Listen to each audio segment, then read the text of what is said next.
بسم اللہ الرحمن الرحیم۔ میراث کے متعلق ہم آپ کے ساتھ عام انداز میں کچھ اسباق شامل کر رہے ہیں۔ آج سبق نمبر 11 میں محترم حضرات آپ کے ساتھ ایک اصطلاح ہے، چلو اس کو سیکھ لیتے ہیں، کیونکہ کچھ اصطلاحات اسی زبان میں اسی طرح سے سیکھنی پڑتی ہیں ورنہ شرح کار نہیں ہوتا ہے اس سے۔ چلو آتے محترم حضرت، ہمارے پاس ایک اصطلاح ہے معادہ۔ معادہ کا معنی ہے یا معادہ بھی پڑھ سکتی، کیونکہ ہم اردو لہجے میں بات کر رہے ہیں نا، تو عربی لہجے کا پھر زیادہ خیال نہیں رہتا، لوگ ادھر ادھر کر لیتے الفاظ کو۔ معادہ کا معنی ہے شمار کرنا کسی چیز کو، پہلے ہو کچھ لیکن آپ اس کو سمجھ لی کچھ اور۔ اصل میں یہاں پر ایک مسئلہ ہے محترم حضرات، مسئلہ یہ ہے میراث کا کہ دادا کا جو کیا ہے حصہ ہے وہ ہم نے بیان کیا نا 10ویں نمبر سبق میں۔ 11ویں نمبر سبق میں ہم ایک مسئلہ آپ کے ساتھ شامل کر رہے، وہ ہے کہ مثلا اگر ایک مسئلہ ہی میت ہو گئی ہے اور اس میت کی کیا ہے ایک دادا ہے، دادا پلس بائی ہیں، حقیقی بائی، اوکے نا، حقیقی بائی ہم نے آپ کو بتایا تھا پہلے، حقیقی بائی جمع ہو گئے ہیں اور ساتھ میں پلس ابا جان کی بائی، مانا ابا جان کی طرف سے بائی، معلوم ہے کیا مطلب ابا جان کی طرف سے؟ کہ صرف والد میں آپ کے ساتھ شریک۔ ایسا مسئلہ جب سامنے آ جائے تو پھر کیا کرنا پڑتا ہے؟ اس میں معادہ کرنا پڑتا ہے۔ معادہ کا کیا مقصد ہے محترم حضرات؟ مقصد اس کا یہ ہے کہ دیکھیں جو حقیقی بائی ہے نا، حقیقی بائی ایسی صورت میں پھر ان بائیوں کی طرح شمار ہوں گی، اور اس کے لیے آپ نے اصطلاح سیکھنی ہے، کیونکہ جب یہ میراث آپ سیکھنا چاہتے ہیں تو یہ ایک عربی علم ہے نا، تو اس میں اسکول کے جو علوم ہیں اسی طرح سے آپ نے کچھ ٹرمینالوجی بھی سیکھنی ہے۔ تو چلو آتے ہیں، ہم آپ کو سکھا دیتے ہیں، عربی میں جائے تھوڑا سے۔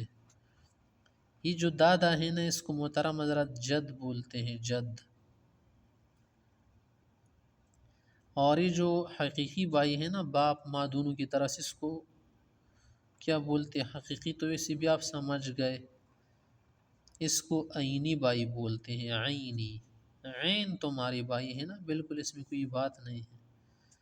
تیسرے نمبر پر آتے ہیں، اس کو تھوڑا سمجھ لے، یہ والد سے کی طرف سے ہوتے ہیں نا، اس کو کیا بولتے ہیں؟ التی، علتی نہیں ہے، علت بیماری کو بولتے التی، عین پر آپ زبر پڑے، التی بائی مانا باپ کی طرف سے بائی۔ چلو اب تو مسئلہ سمجھ میں آ گیا نا یہاں تک بات۔ اب ایسا کرنے محترم حضرت، دیکھو یہاں پر دادا ہے نا، دادا یہ تو حقیقی بائی ہے نا، اور یہ کیا ہے؟ باپ کی طرف سے بائی ہے۔ یہ جو حقیقی بائی ہے اس کو بھی ہم التی بائی بنائیں گے اس مسئلے میں، جب ایسا مسئلہ درپیش ہو تو دیکھیے یہاں پر یہ بھی التی ہو گیا، یہ بھی التی ہو گیا، تو کیا مقصد ہو گیا کہ یہ جو بائی تھے نا حقیقی، یہ اس کی طرح ہو گئے۔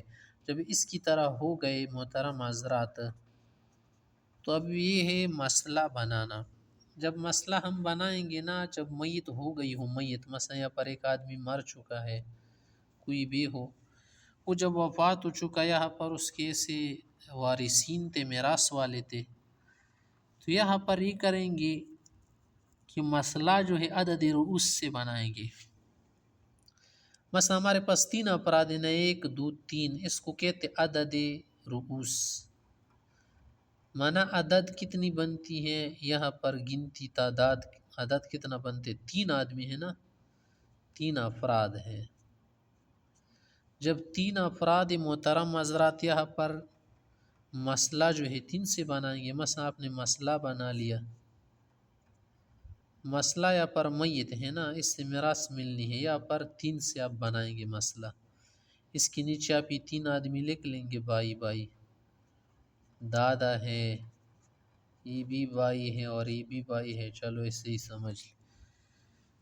تو یہاں پر ہم کیا کریں گے محترم حضرات، یہاں پر میراث میں 3 حصے ہیں نا، ایک دادا کو دیں گے، اس ایک بھائی کو اور اس ایک بھائی کو، دیکھیے اچھی طرح سے تقسیم ہو گیا، تو یہ مسئلہ معادلہ کہلاتا ہے۔